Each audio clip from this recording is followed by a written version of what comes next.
The family of a murdered Tulsa police officer is responding to a letter written by his killer. Gus Spanos, convicted killer, insists he's innocent. Only on Fox 23, Fox 23's Rick Marinon is hearing from the family, who says this is all a frustrating game keeping them from justice. Rick? And that is what they said. They said this letter represents not just one appeal, but multiple appeals they've had to sit through, and they've had enough. And they say Kimbrough has never admitted his wrongdoing in the past 30 years.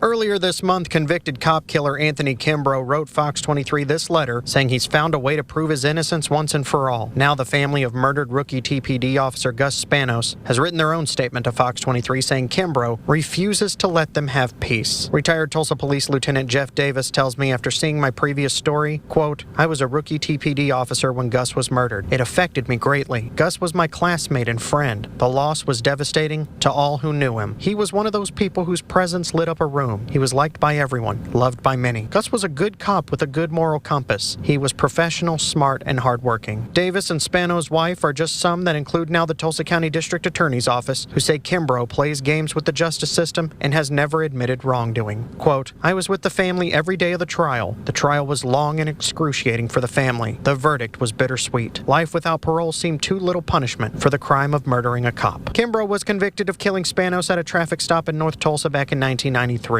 Kimbrough says he believes DNA evidence will set him free once and for all. But Davis, like the Tulsa County DA's office, says this is another excuse he's using to try to get out of prison, just like when he tried to claim tribal citizenship to benefit from the McGirt ruling, though he had no provable claim of tribal heritage. For 30 years, the family has been dealing with Kimbrough's frivolous appeals, having to relive the ordeal every so often when Kimbrough filed for new hearings based on ridiculous claims that resulted in judges denying a new trial. It's tragic that the family has to relive this nightmare every time Kimbrough crafts a new version of his story. We will be at the Tulsa County Courthouse next month when Kimbrough's post-conviction relief hearing takes place. It's important to note they're not going to bring him up from Lexington. They're going to do it via video, and we will let you know what is decided later next month. Live covering news that matters, I'm Rick Marinon, Fox 23 News.